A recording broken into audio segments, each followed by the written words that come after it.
Hello, ladies and gentlemen. And today I wanted to once again talk about Mr. Beast and Chris Tyson. I'm becoming a true commentator, making like 78 different videos about this one topic.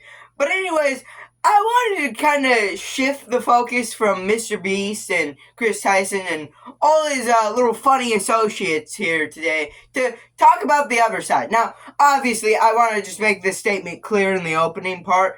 Chris Tyson, Mr. Beast, all the associates he has that have been called out are way worse than the people I'm going to be calling out today. There's no denying that. Okay, Chris Tyson's worse than Dogpack. Mr. Beast is worse than Dogpack. Like, overall, Dogpack's not evil. I just think he made some stupid decisions. But I also think that people should be calling out those stupid decisions. That's how people improve. But yeah, recently the third part of Dogpack series has been made, and it's weird. Firstly, you know how the first two kind of had a similar thumbnail, like not the same thumbnail, but it's obviously like a format. This one just completely throws that out the window, and it looks just like super weird. I don't even want to describe it in fear of like the algorithm shunning me. But anyways, yeah, super weird. Already super weird start. But secondly, the video is kind of weird too. It was supposed to be like the final where he goes over multiple SA situations. He only goes over one, and he hands the rest off to Uncredible T Channel 48794. Like, really? Really? That's our champion. It just screams like I'm lazy. I don't want to do this. And also, the person he's covering, the secret CEO of Mr. Beast, yeah, his coverage of this is also really, really bad. Apparently, allegedly, he beat his wife, but they don't even know that because it's a common name for people who beat their wife. I'm not saying that. He's the one saying that in his video.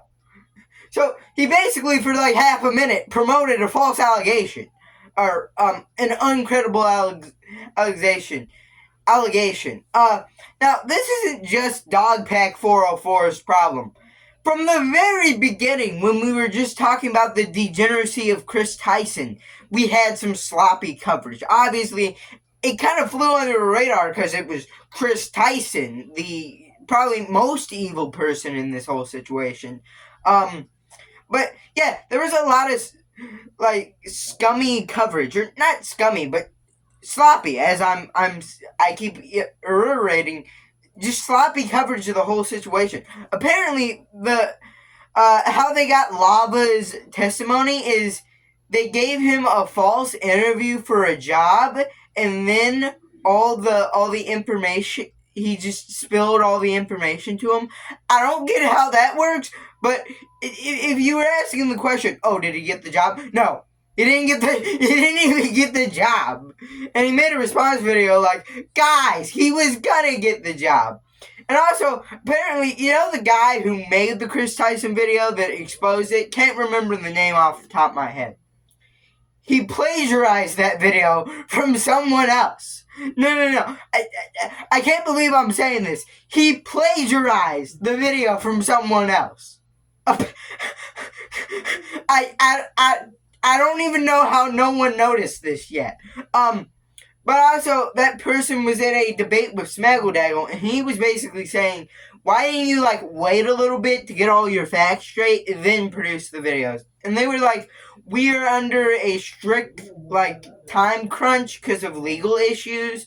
Now, I don't necessarily know what that was referring to at the time. It could have been referring to some of the Dogpack stuff that's been exposed. It could have been referring to like a Chris Tyson lawsuit that's going on.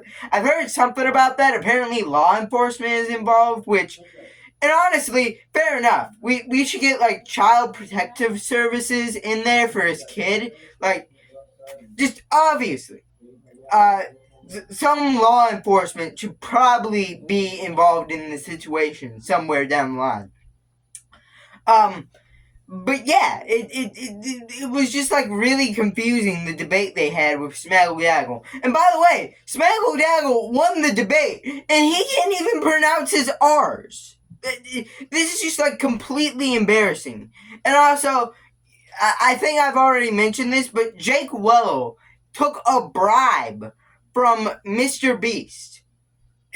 He said says it's to pay off all of his debt, and said the $50,000 that Mr. Beast gave him was enough to pay off all his debt and put him back in the gray area. But then, like a minute after he says that, he's like, well, actually, there's a few costs I didn't account for, so I'm still in the red a little. Why'd you take the bribe? And making this even funnier is the fact that he got monetized right after this video went up. In fact, right before this video went up. Obviously, the video was made and finished before he got monetized. But he could have just, like, done something with that. He could have just kept covering the Mr. Beast situation, then kind of span it out to covering, like, similar, like, situations with, like, drama, maybe even true crime. Then branch out a little further from there, start introducing comedy to these videos, and then he could kind of promote his comedy career. He could have honestly maybe got something going if he was good at all those things. If he was actually good and entertaining, I believe he could have actually made a career for himself. I don't think at this rate he's gonna have a career. I think, honestly, in a year or two, you're gonna forget Jake Webble, or whatever his name is. I sound like I'm mispronouncing Rebel. I sound like Smaggle Daggle, not able to pronounce his R's. But, yeah. The whole narrative in about a year is going to forget this guy was even a part of the situation. You're probably going to forget this guy after this video is over. And by the way, that's what's happening next. So if you like this video, leave a like, subscribe, comment down below, and bye.